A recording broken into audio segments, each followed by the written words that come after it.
옛날에 톨스토이가 이런 말을 했죠. 사람은 무엇으로 사는가? 무엇으로 살아요? 사랑. 예. 제가 지난 일주일 동안 여러분들의 사랑 속에서 잘 지냈습니다. 먹여주시고, 재워주시고, 꼼꼼히 챙겨주시고, 격려해주시고, 오늘 아침 아름다운 특창으로 하나님께 영광 돌려주신 여러분들께 또 감사드립니다. 지난 일주일 동안 우리는 무엇을 어떻게 먹을까? 이게 굉장히 큰 컨텐츠인데 일주일 동안 참 다루기가 너무 힘들었어요. 한 달은 다뤄야 어떻게 얘기가 좀 할 게 있을 것 같았어요. 그 내과학의 바이블이라고 소위 부르는 해리슨스 인터널 메디슨 책에 보면은 그 직장 대장암 부위에 이런 얘기가 나오죠. 제7일 안식일 예수 재림교인들은 대장암에 훨씬 덜 걸린다. 그것은 그들의 라이프 스타일 때문이고 식습관 때문이고.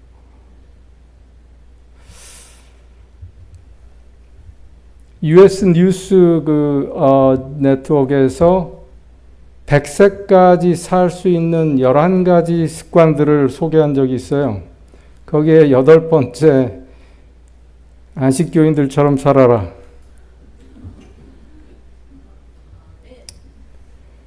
잘 아시는 내셔널 지오그래픽스에도 전 세계 그 장수촌들을 소개하면서 그 중에 블루존이라고 하는 장수촌 중에 어디가 나와요? 로마린다가 나와요. 안식교인들의 집단 거주지 로마린다.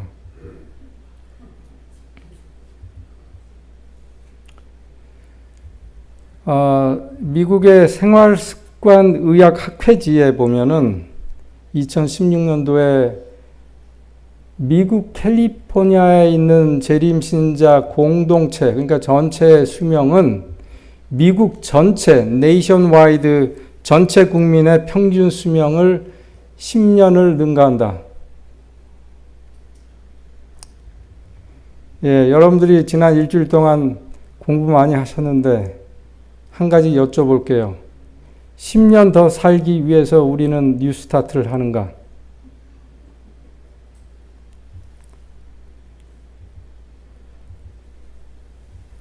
오늘은 마지막 시간으로 전체 제목이 인생의 2가지 운명입니다. 거기에 대한 소제목으로 퀘스천이죠. 건강하게 사는 삶의 궁극적인 목표는 도대체 어디에 있는가? 왜냐하면 제가 환자들에게 이런 라이프 스타일을 얘기하고 희망을 주면 그분들이 자신감을 얻고 나중에 나는 그대로 해서 100세까지 살 것 같아요. 그래요. 할머님에게 제가 할머니 그러면 그 다음에는 어떻게 하시는 건데요? 그랬더니 갑자기 말문이 막혔어요. 그리고 저를 쳐다보더니 그 질문은 도대체 왜 하느냐는 듯이 쳐다보는 거예요.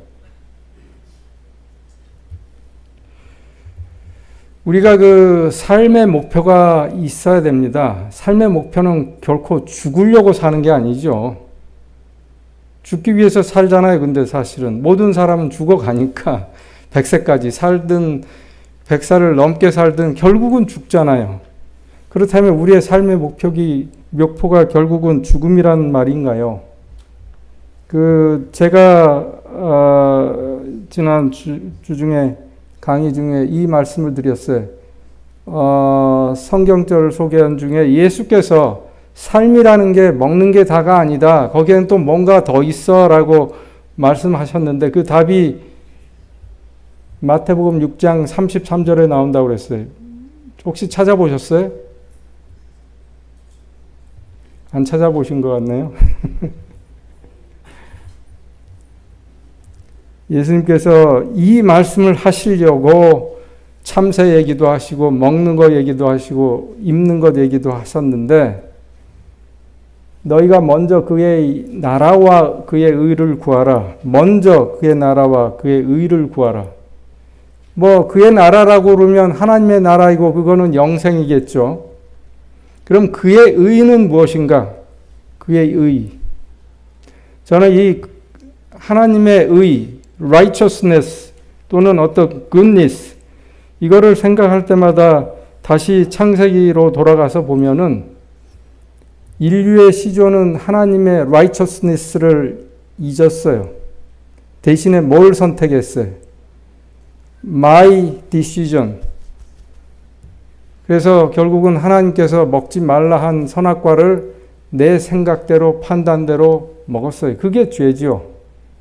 예수님께서 여기서 분명히 말씀하시기를 너희가 지금 이렇게 어렵게 살고 있는 이유는 내 뜻대로 너의 뜻대로 계속 살고 있기 때문에 그런 거야. 그러니 거기에 연연하지 말고 그냥 하나님의 나라와 그분의 뜻을 추구해라 이거예요. 쉽게 얘기하면 그분을 신뢰하라 이겁니다. 그런 맥락에서 우리가 가지고 있는 뉴스타트 기별은 이렇게 포맷을 찾아야 돼요. 8개 항목이 그냥 병행으로 하나하나 따로 서 있는 게 결코 아니고 6가지 항목의 생활 습관을 실천하는데 어떤 테두리 안에서 해야 되냐면 절제라는 테두리 안에서 해야 되는 거예요. 그래서 지난 일주일 동안 제가 N을 다뤘는데 그 N을 다루면서도 항상 절제를 강조했어요. 먹는 양의 절제, 자기가 먹고 싶어 하는 욕망에 대한 절제, 먹고 싶은 시간에 대한 절제, 어떻게 씹느냐에 대한 그 절제예요. 그런 절제가 음식을 잘 아우를 때, 각각의 아이템들을 아우를 때, 그게 결국은 하나님의 품성의 주축인 공의, 즉 질서, 우리 몸이 그렇게 만들어졌으니까, 그 품성대로 만들어졌으니까 그 질서의 원칙대로 삶이 살아가게 되고, 그렇게 되면 자연스럽게 우리는 건강안해질 수가 없어요. 우리는 건강을 추구하는 게 아니고 그래서 하나님의 의를 추구해라는 거죠. 예수님께서 이렇게 정답을 말씀하신 것이죠. 이런 맥락에서 예수님의 말씀이 복음인 것처럼 이 뉴스타트 건강기별은 삶의 원칙 또는 건강의 원칙이 아니고 심지어는 율법이 아니고 복음입니다. 그래서 우리는 이것을 건강기별이라고 부르죠. 그 기별이라고 부르는 의미는 2가지예요. 하나는 복된 소식이고 두 번째는 그것을 나만 누리지 말고 나누어야 된다는 의무가 포함된 그런 사실입니다. 그래서 먼저 내가 그것을 실천하고 그것에서 느끼는 진짜 즐거움. 그래서 복된 사람이 시냇가에 심은 나무처럼 하나님의 율법, 하나님의 법칙을 즐겨 묵상하면서 그거를 남에게 알리고 싶은 거예요. 그게 바로 뉴스타트의 진정한 개념입니다. 제가 글쎄 한 10년쯤 됐을까요? 한 8년 정도 된 것 같은데 치과에 갔습니다. 치과에 이제 가서 이렇게 누워 있으면 사진 찍고 누워 있잖아요. 그럼 치과 선생님이 오기 전에 한 5분, 10분 시간이 있는데 눈 감고 쉬고 있다가 눈을 뜨니까 머리 위에 스크린이 있는데 거기에 저게 있는 거예요. 그래서 속으로 아니 뭐 저런 걸 스크린에 해놔. 좀 멋있는 스크린 세이버를 좀 해놓지. 가만히 있어봐. 여기가 치과지. 아까 내가 사진 찍었지. 그럼 저게 누구 사진인 거예요? 내 사진인 거였어요. 아니 그럼 내가 해골이란 말이야? 해골은 죽음의 상징이죠. 저는 그때까지 제가 죽으리라는 것, 내가 어떻게 죽을 것이라는 것, 내가 어떻게 죽음을 맞이해야 된다는 것, 이런 건 생각해 본 적이 없어요. 저는 안 죽을 것 같았어요.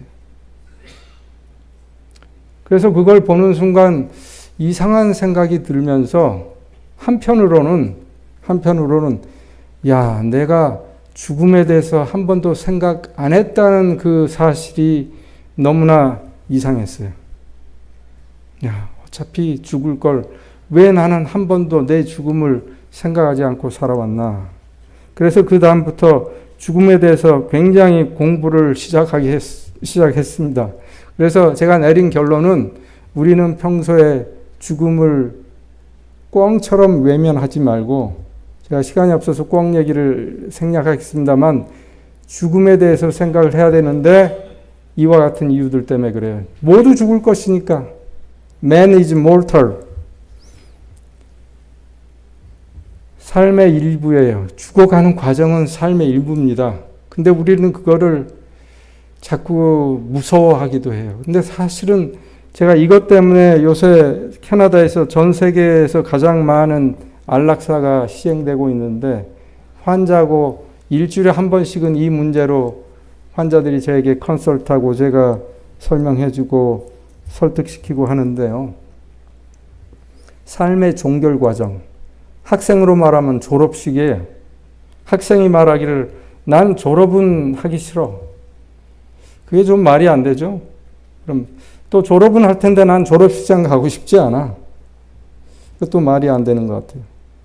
우리가 인생을 어떻게 잘 마감해야 될까?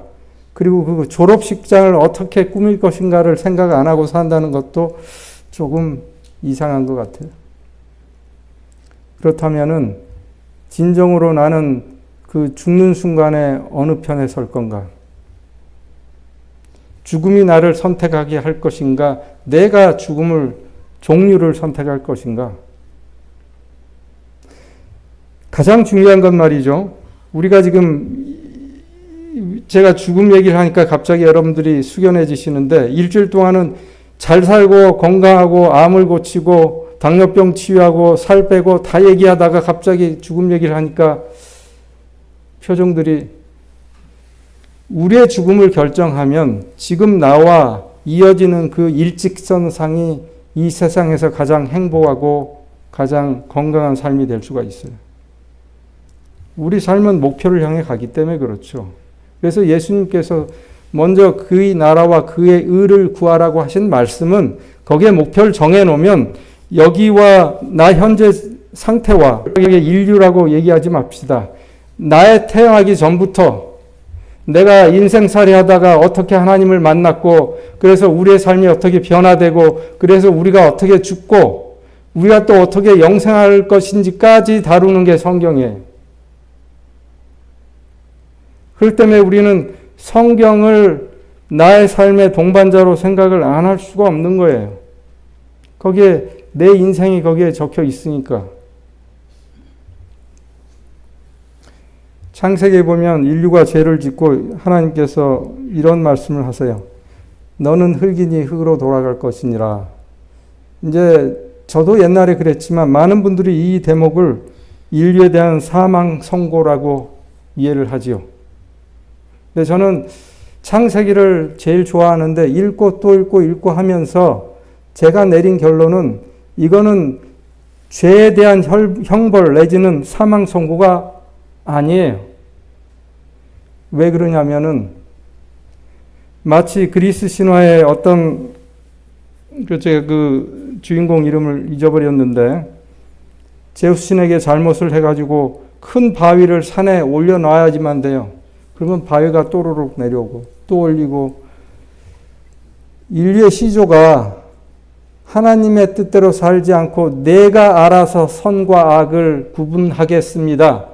그게 선악과를 먹은, 이름이 그렇게 지식의 나무라고 붙여진 거죠. 내 지식대로, 내 지성대로, 내 판단대로 내가 살아가겠습니다 라고 했을 때 하나님이 그걸 막을 수가 없었어요. 그래서 우리 인류는 평생 선과 악에서 싸우는 거예요. 갈등 속에서 싸워야 되고, 디시전을 제대로 했는지 후회해야 하는 것이고, 우리의 삶은 항상 불안하고, 그러면서 건강은 나빠질 수도 있고 행복하지 않을 수가 있어요. 여러분에게 만약에 지금 영원히 사세요 누가 해줄 수 있다면 여러분들은 그걸 고맙습니다 그러겠어요? 저는요, 솔직히 누가 영원히 살라고 그러면 저는 큰일이에요. 그건 형벌이에요. 저게. 이 세상에서 영원히 사는 건 형벌이에요. 하나님께서 그래서 그런 인류가 영원히 살 것을 두려워해서 생명과를 못 먹게 에덴에서 내쫓으시고 우리에게 말씀하세요. 그래, 조금만 참아. 인생은 그렇게 길지 않아. 고생하고 고생하다가 너희가 쉬게 될 거야. 이거는 우리에게 주는 하나님의 쉼의 축복입니다. 우리 힘대로 사는 그 어려운 생활을 끝낼 수 있다는 희망이에요.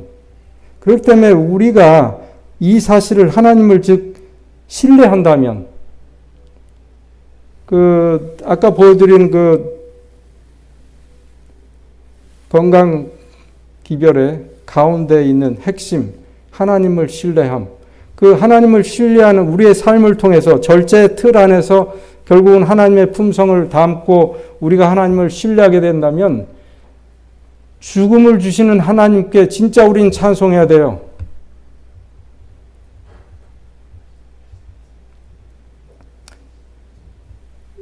어쩌면 저는 애시당초 레이던트 때부터 남들과 달리 죽음을 많이 목격하고 살아왔어요. 그래서 제가 농담으로 야 나는 성이 장씨도 아닌데 왜 자꾸 이렇게 죽는 사람이 내 주변에 많은 거야. 이제 친구들하고 얘기도 하고. 왜냐하면 흉부외과를 한 데다가요. 제가 4년 동안 집에를 안 들어갔거든요. 그러니까 유명한 레이던트 중에 하나예요. 그래서 병원에서 먹고 잡고 해요. 그러다 보면은 방송이 나오잖아요. 응급방송. 뭐 코드 블루 뭐 이런 방송이 나오면 저는 제가 제일 먼저 뛰어가죠. 그래서 CPR은 원 없이 했어요. 그냥 1년에 대개 종합병원에서 베드 수만큼이나 이 CPR이 일어나요. 500병상이면 500번의 CPR이 일어난다고 이해하시면 돼요. 뭐 그게 꼭 맞는 건 아니지만 어림적으로.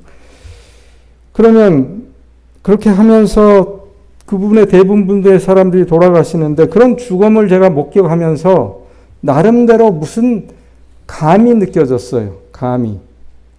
그 감이라는 건 뭐냐면 저희가 이제 심장 수술하고 환자를 수술실에서 중환자실로 옮길 때 중환자실에 일하던 아주머님들이 나이가 많은 분들 거기서 한 3, 40년 일하는 분들이에요.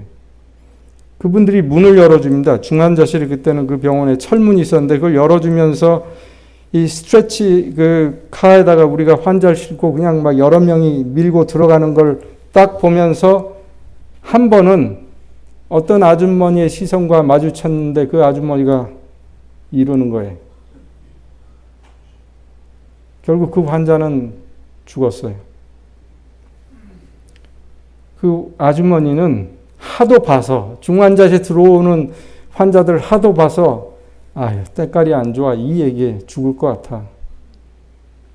그런 식의 감.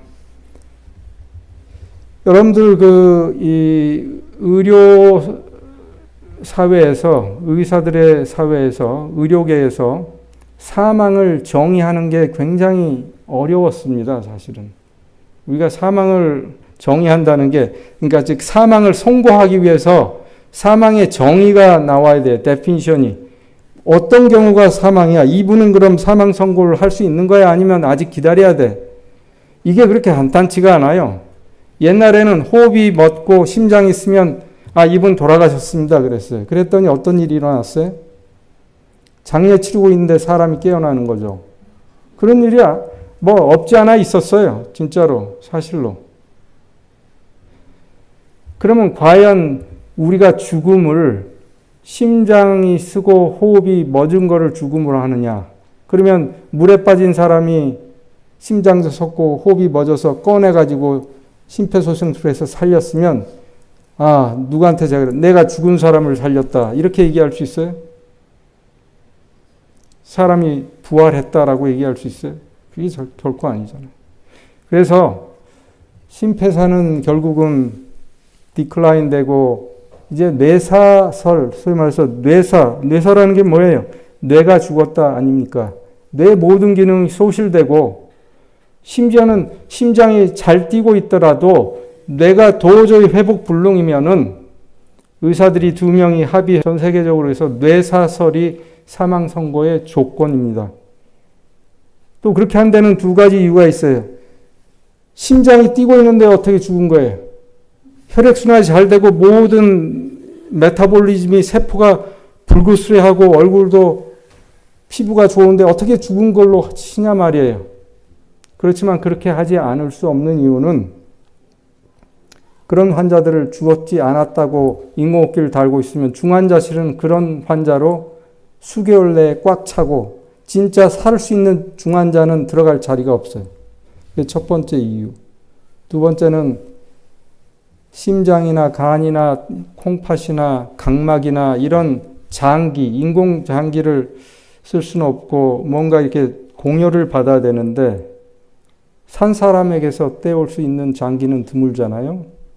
그래서 뇌사로 판정받고 죽었다고 할 경우에는 심장이 아직 뛰고 있고 생명이 살아있는 그 장기를 떼올 수가 있어요. 그래서 그거를 다른 분에게 공유함으로써 그 한 생명을 살릴 수 있기 때문에 그 두 가지 아주 절대절명의 이유 때문에 할 수 없이 뇌사설을 받아들인 거예요. 그렇지만 엄격히 보면 아직 살아있어요.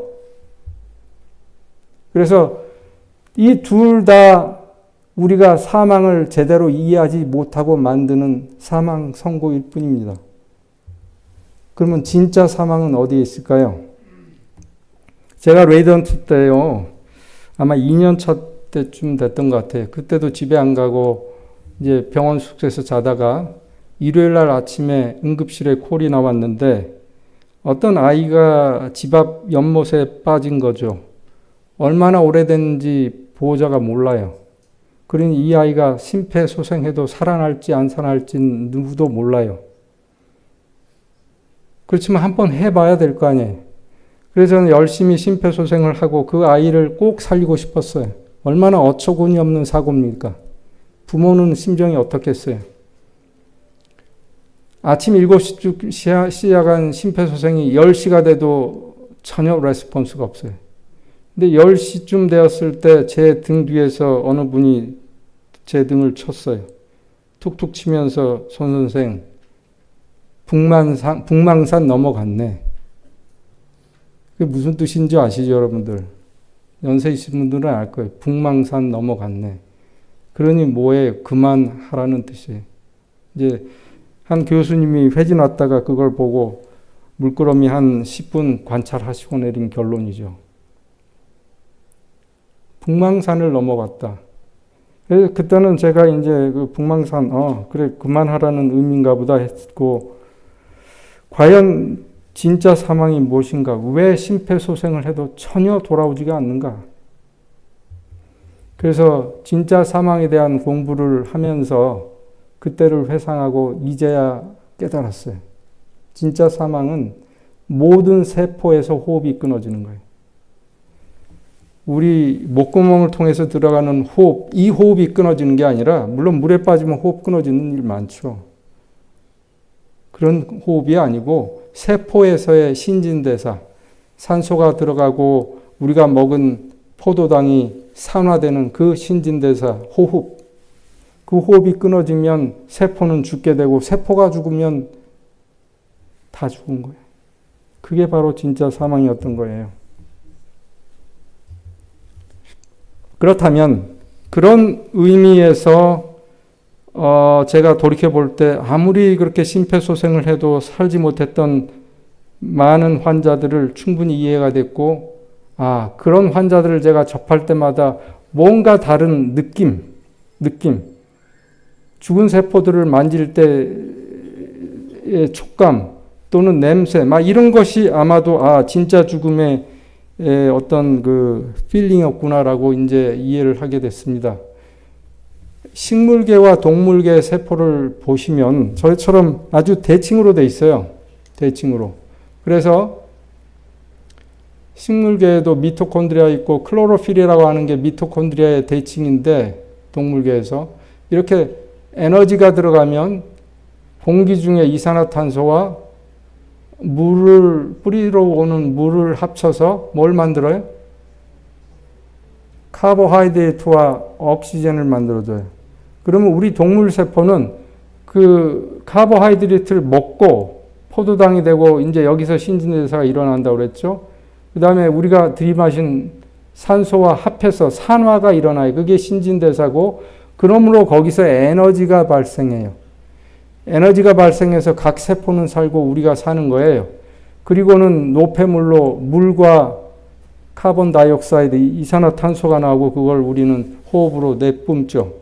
그걸 다시 식물세포는 받아서 또 광합성 작용을 하고, 그때 식물세포가 이용하는 것은 햇볕 에너지인데, 자외선인데, 저게 대칭이라고 봤을 때 과연 동물세포에서 일어나는 그 산화 과정에는 어떤 에너지가 들어가야만 할까? 그럼 눈에 보이지 않는 세포에서의 신진대사를 촉진하는 그 에너지는 무엇인가 이거죠. 좀 더 제가 쉽게 설명하기 위해서 자동차 엔진을 보여드립니다. 자동차는 뭘로 가요? 가솔린은 태워서 거기서 나온 에너지로 인해서 가고 이런 배기가스가 나오죠.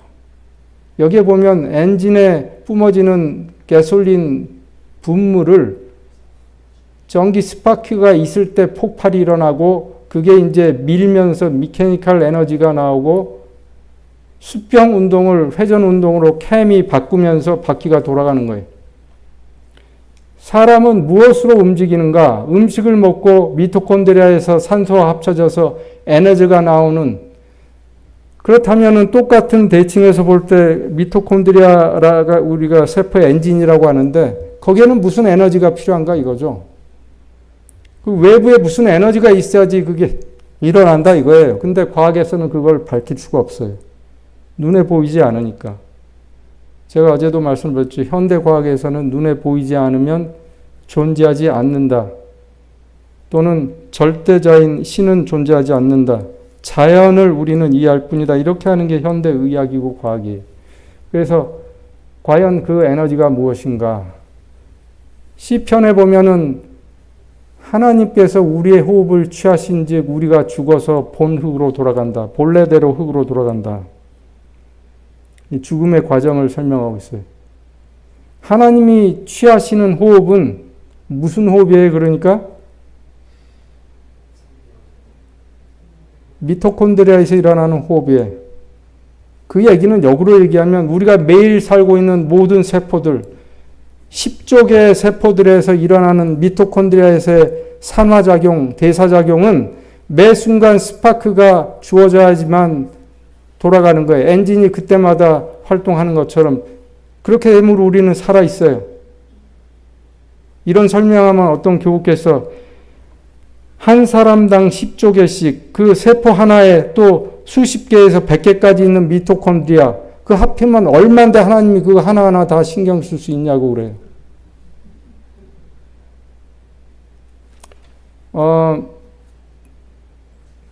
여기서 말하는 그 호흡은 그 호흡입니다. 하나님이 어느 날 우리의 목을 졸라서 숨 못 쉬게 해서 돌아가게 하나요? 그 호흡이 아니에요. 세포의 호흡. 그래서 결국은 우리가 하나님의 에너지로 살고 있다라는 것을 인정을 안 할 수가 없어요. 그걸 인정을 해야지만 우리의 삶에 희망이 보입니다. 내 힘으로 살다는 생각에 사로잡혀 있는 한은 희망이 없어요. 죽음이 두려워요. 죽음이 두려운데 누구나 다 죽는 걸 보고 어떻게 희망을 갖겠어요? 눈을 들어서 하늘을 보면 멀리 볼 것도 없이 우리 태양계만 보더라도 수금지와 목토, 천, 해, 해왕성까지 행성들이 태양 주변으로 돌고 있는데 어느 책에도 저 행성들을 뭐가 돌리고 있냐 한번 AI에서 쳐보세요. 행성들이 왜 돌고 있냐. 이상한 답들이 자꾸 나와요. 제가 이제 그 천체 물리학하는 분에게 직접 물어볼 수밖에 없었어요. 지구가 자전을 하는데 그 자전의 힘은 어디서 오는 겁니까? 그랬더니 신이 났어요. 아, 송 교수, 그 빅뱅이라고 아시죠? 옛날 아주 먼 옛날에 호랑이가 담배 피우던 시절에 예를 들면 그냥 우주에 커다란 폭발이 있었습니다. 그때 튀어나온 조각 하나가 지구라고 칩시다. 근데 폭발로 인해서 지구가 어마어마한 속도로 이제 이 진공 상태인 우주를 떠돌 때 지나간 게 태양 주변이었어요. 그 태양이 워낙 중력이 세니까 그 태양 주변에 사로잡힌 거예요. 그래서 도는 거예요. 아, 그러면 자전은 어떻게 해서 일어나는 거예요? 아, 그것도 쉬워요. 그 옆에 어떤 폭발 때 나온 물체가 지구를 비껴쳤어요. 그래서 그때 팽하고 팽이처럼 돌기 시작하는 게 지금도 도는 거예요. 아, 얼마나 국민학생도 이해하기 쉬운 설명입니까? 하지만 저는 국민학생이 아니에요. 제가 옛날에 팽이를 치다가 한 번만 치지 않아도 그 팽이는 그만 돌던데요.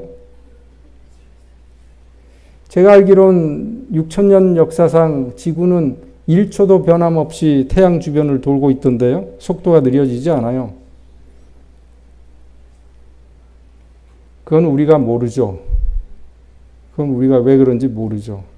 근데 여러분과 우리는 알아야 돼요. 그거를 이해하시려고 하지 말고 성경에도 나와 있고 우리가 즐겨 읽는 이 영감의 말씀 이렇게 나와 있어요. 천연계를 유지하는 그 같은 능력. 지금 제가 설명한 그 능력이 돌리고 있는 능력이 결국은 사람 속에서도 작용하고 있다. 저는 이 대목에서 또 한 번 놀랐어요. 별들, 지금 제가 설명했죠. 별들 얘기했는데 이 미생물 얘기도 나. 미생물을 인도하는 위대한 법칙. 그 당시에 심바이오시스라든지 우리 몸에 100조 개의 미생물이 살고 있고 그런 개념이 없고 미생물 이코르 병균이었던 그 시대에 이런 얘기를 쓸 수 있는 사람 과연 누구인가? 그 사람이 그의 지식으로 썼을 것인가? 저는 도저히 이해할 수가 없는 미생물을 인도하는 그 위대한 법칙. 뭐냐면 질서의 법칙이 우리의 생명을 지배하고 있다. 결론은 모든 생명은 그분에게서 나온다. 너무나도 클리어하고 확실한 메시지. 우리가 이것을 믿는다고는 하지만 어쩌면 신뢰하고 살지 않는지도 모르겠어요.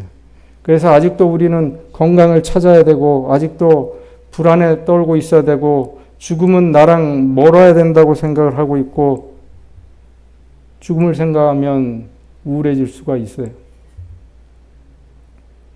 그래서 답은 하나님의 사랑의 에너지가 한시도 쉬지 않고 엔진의 스파크가 매 행정마다 한 바퀴 돌 때마다 스파크가 일어나서 엔진이 계속 피스톤 운동을 하고 차가 질주할 수 있는 것처럼 우리가 매일 쓰러지지 않고 살아가는 그것은 우리 몸의 10족에 있는 수많은 미토콘드리아에서 산화가 계속 일어나고 그 스파크를 하나님의 사랑의 에너지가 계속 공급하시기 때문입니다. 말씀드린 대로 제가 죽음을 많이 목격해요. 지금도 그렇습니다. 제가 안식일 날 꼭 하고 싶은 일이고 해오고 있는 일 중에 하나가 죽음을 앞에 둔 환자들을 가정 방문하는 거예요. 그래서 이제 가서 이런 얘기를 하죠. 난 당신의 의사지만 당신의 인생을 잘 모르니 10분 동안 썸머리에서 나한테 얘기해 주시오. 그럼 이분들이 얘기해요. 나는 어디서 태어났고 우리 와이프 어디서 만났고 직업이 뭐였고 어떻게 살았고 그 다음에 지금 이제 암으로 3개월도 안 남았다고 얘기를 들었는데 거기에 대해서 어떻게 생각하냐. 그럼 사람마다 다 다른 얘기가 나오죠. 그러면서 이제 영에 대한 거는 생각해 보았느냐. 저는 이제 그게 제가 할 수 있는 만큼을 해서 그분이 돌아가시기 전에 창조주를 인정하게 하고 싶은 거죠. 뭐 지금 당장 교회 나와라 이런 얘기가 아니에요. 그분은 교회 나올 수 없어요. 침례받을 수도 없지만 하나님 창조주를 인정하고 그분이 당면하고 있는 죽음이 이 영원한 죽음이 아니고 잠시의 휴식이라는 것까지만 전해드리고 싶은 거예요. 그래서 죽을 때 그분이 돌아가실 때 어떤 때는 임종 과정을 지켜보는 경우도 있어요. 옆에서 그 와이프가 있고 제가 그 침대에 침상 옆에 앉아서 그걸 보면은 죽어가는 몸이 어느 순간 딸깍 죽는 게 아닙니다. 죽음은 과정이 있어요. 근데 보시다시피 그 발끝부터 세포들이 죽어요. 발끝부터. 발톱 밑이 시커먼지 퍼런지 모르게 아주 시커매져요. 세포가 죽었어요. 어떤 분들이 이런 강의를 했더니 손 박사님 그거는 심장 맥박수가 약해져서 혈압이 떨어져서 그게 바로 청색증이라는 거 아닙니까? 그래요. 그래서 제가 아이고 선생님 제가 그래도 흉백과 의사였습니다. 혈액순환이 되고 안 되는 거는 제가 누구보다도 잘 알죠. 예, 혈액순환 잘 돼요. 예, 만져보면 따뜻해요. 따뜻해요. 그렇지만 죽어요, 세포들이. 그게 다 서서히 올라가요. 그리고는 이제 오줌줄 꽂아 분들을 보면 소변이 이제 안 나오기 시작해요. 그리고는 장 운동이 먹고 갑자기 딸꾹질이 일어나고 호흡이 불규칙해지고 심장 박동이 불규칙해지고 의식을 잃어가기 시작하고 마지막까지 뇌 기능이 남아있지만 결국은 뇌 기능 중에서도 서서히 나빠지는데 여러분들 어제 제 강의 중에 우리 이 뇌신경계가 어디서부터 시작이 된다고 그랬어요? 말초부터? 그래가지고 맨 마지막에 생기는 부분이 어디라고 그랬어요? 전부전두엽. 저는 그 사실을 미루어 그리고 제가 가지고 있는 신앙관에 비춰서 우리 인생의 가장 마지막까지 남아있는 끝까지 우리에게 주는 기회, 선택의 기회, 그 선택을 할 수 있는 전부전두엽이 아마도 마지막까지 살아있을 것이다라는 어렴풋한 기대와 확신을 가지고 살아왔고 바로 그거를 이제 찾아 나섰어요. 죽어가는 분들이 어디가 맨 마지막까지 살아있을까? 근데 제가 관찰한 바에 하면 돌아가시는 임종에 당한 분들이 시력이 없어져요. 그럼에도 불구하고 목소리는 들어요. 그래서 여러분들이 혹시 방문을 하실 때 절대로 하시지 말아야 될 게 있어요. 환자가 의식이 없다고 해서 그 앞에서 그 사람 욕 보는 거라든지 뭐 그러실 일은 없겠지만 그분에게 더 나아가서 위안 주는 찬송을 한다든지 좋은 얘기를 자꾸 해 주셔야 돼요. 사실은 그분들이 듣습니다. 그리고 그 듣는 몇 마디 때문에 그분의 십자가상의 강도처럼 진짜 마지막 순간에 인생의 방향이 달라질 수도 있어요. 그래서 그 돌아가시는 분의 그 임종을 방문하는 사명은 대단한 것 같아요. 그래서 저는 그거를 연구했다고 그랬잖아요. 찾아 나섰어요. 근데 아무데도 거기에 대한 연구가 돼 있지 않았었어요. 근데 어느 날 이 논문을 찾게 됐고 이걸 읽고 나서 저는 쾌재를 불렀어요. 무슨 얘기냐면 87세 남자가 넘어져서 이 뇌손상을 피가 났어요. 경막하 출혈, 서브두랄 헤마토마가 생기고 그 혈종 수술하는 걸 했지만 뇌가 이미 타격을 입었기 때문에 경련을 합니다. 이제 서브두랄 헤마토마가 오면 경련 잘해요. 수술해도. 그래서 이제 중환자실 입원시켜 놓고 신경과에서 뇌파 검사를 오도했어요. 근데 물론 가족들은 연세도 있으시고 여러 가지 안 좋으니까 설령 심장이 있어도 심폐소생하지 않기로 사인을 해놓은 상태고, 그래 뇌파 검사실에 들어가서 뇌파를 찍고 있습니다. 그런데 어떤 일이 일어났어요? 심장이 섰어요. 그럼 뇌파를 검사하는 그 기사분이 보호자한테 알려야 될 거 아니에요. 근데 이분이 실수한 게 뇌파 검사를 끄지 않았어요. 근데 끄지 않은 게 기가 막힌 일이었어요. 이제 돌아가시는 모든 과정 동안 뇌파가 찍히고 있는 거예요. 그리고 이분은 나가서 보호자 만나고 뭐 5분, 10분 얘기하고 들어와 보니 계속 기록이 되고 있었어요. 근데 여러분들 사망을 했다면 뇌파는 어떻게 돼야 돼요? 플랫해져야 돼요. 근데 돌아와서 보니까 플랫이 아니었어요. 이게 뭐야? 이분 아직 안 돌아가신 거야? 호흡, 심장도 이미 멎었고 자기가 10분 전에 나갈 때 이미 돌아가신 걸로 확인을 하고 나갔는데 한동안 그 커브가 나오는 거예요. 그래서 그거를 보고하게 됩니다. 그래서 의사들이 그걸 보고 논문을 쓴 거예요. 윤리적으로 돌아가시는 분들을 모셔다가 뭐 CT 찍자 아니면 뇌파 검사자 그러다간 한 대 맞겠죠.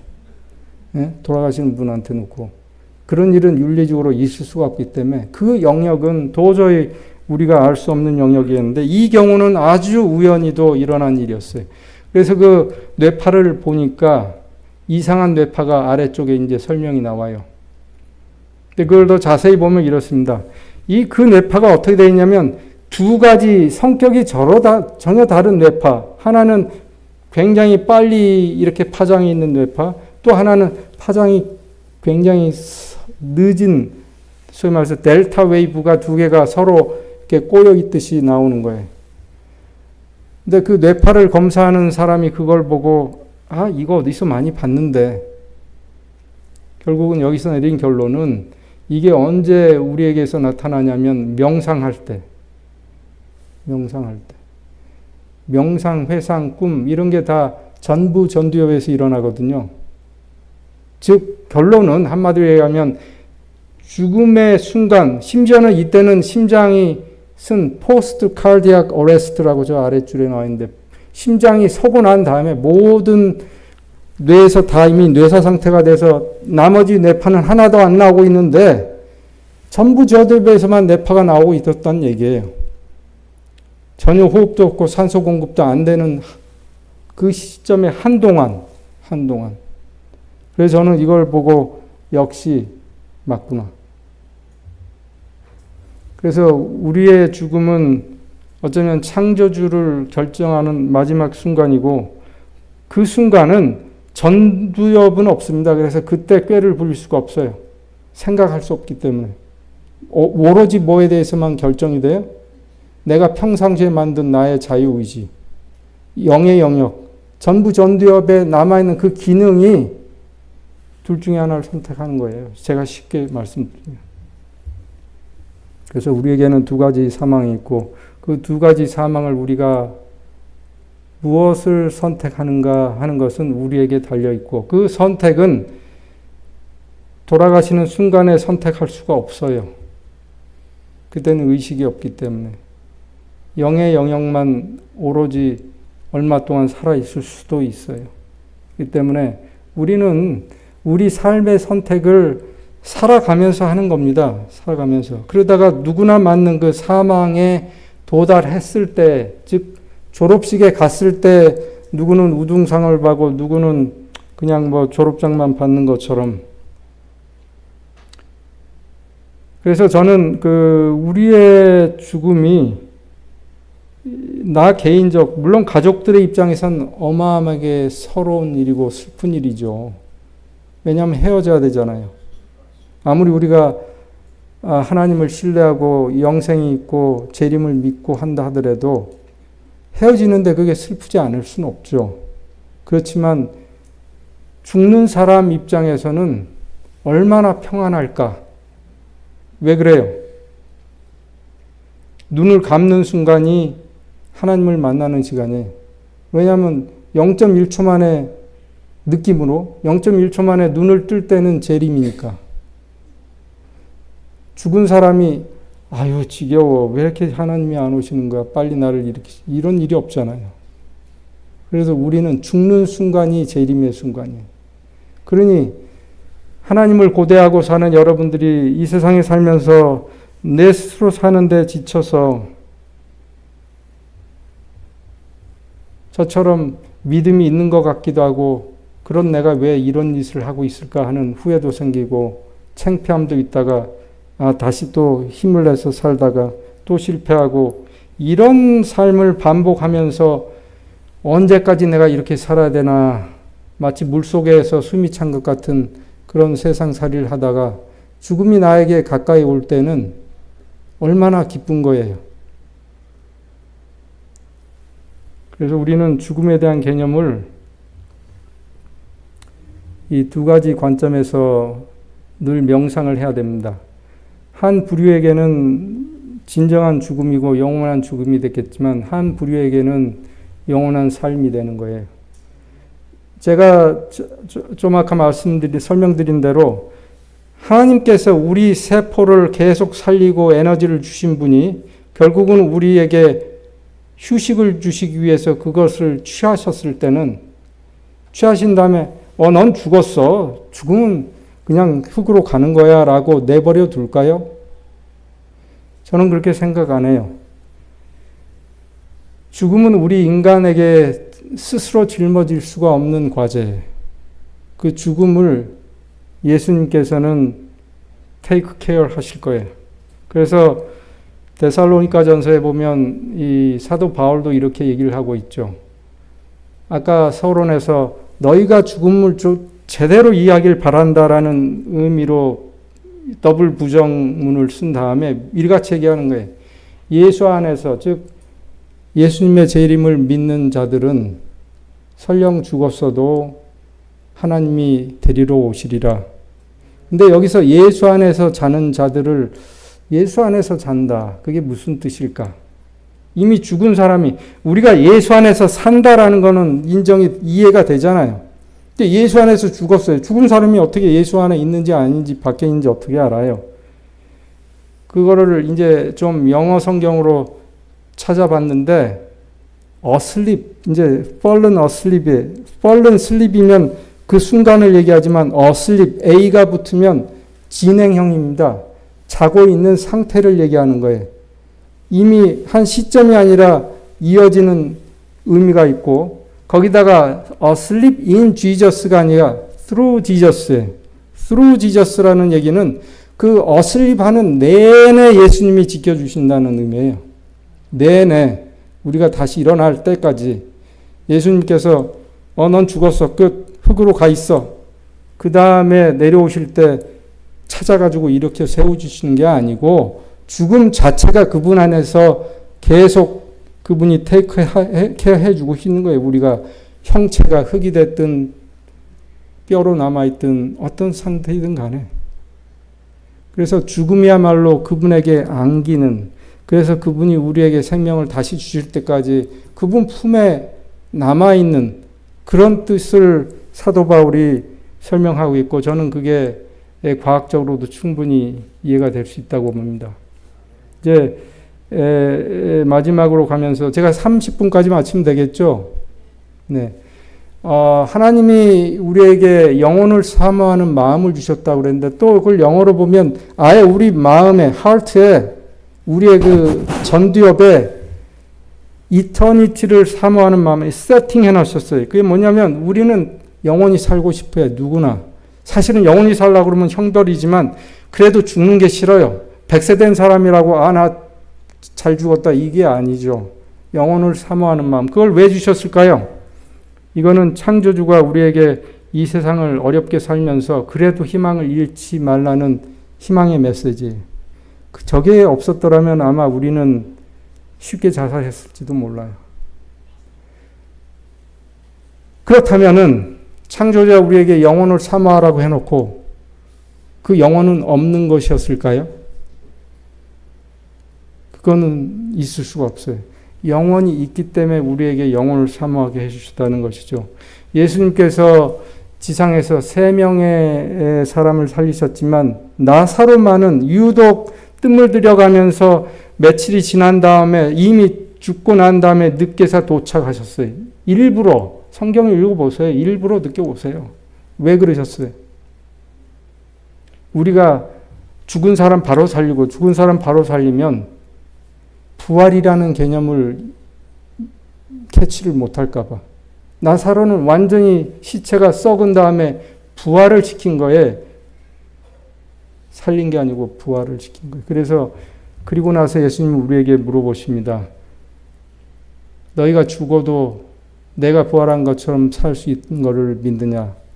오늘 또 예수님께서 우리에게 이 질문을 하고 계십니다. 나를 믿으면 죽어도 살 것이란 것을 내가 믿느냐? 모두 예스라고 대답하시기를 바랍니다. 마지막 슬라이드인데요. 제가 이 사진을 어느 날 10여 년 전에 인터넷에서 받았어요. 왜 받았냐면 저 할아버지는 누군지도 모르지만 제 모델이에요. 왜 그래요? 뭔가 구릿빛 얼굴에 아주 화려하진 않지만 깨끗한 것 같고 눈이 아주 초롱초롱하고 뭔가 목적을 향해서 열심히 가고 있는 것 같고, 순수하게 사는 그 모습이 제 삶의 모델이 됐습니다. 제가 많이 닮아가고 있잖아요. 그죠? 시편에 나오는 이 글처럼 저와 여러분이 앞으로 건강 생활을 하면서 행복하게 살고 그 생활을 통해서 살아가는 동안 여호와를 찬송하고 평생 하나님을 찬양하면서 그런 삶을 살게 되기를 바랍니다. 그리고 어느 날 우리가 죽을 때 그 죽음을 하나님께서 주신 쉼의 축복으로 받아들이고 가족들을 위로하고 그러면서 예수님의 그 재회를 그날 우리가 다 만날 것을 기약하는 그런 아름다운 죽음을 삶을 이 종결하는 그런 목적을 설정해 놓으시고 지금 그쪽을 향해서 살아나기를 바라면서 저의 일주일간의 건강 강의를 마치도록 하겠습니다.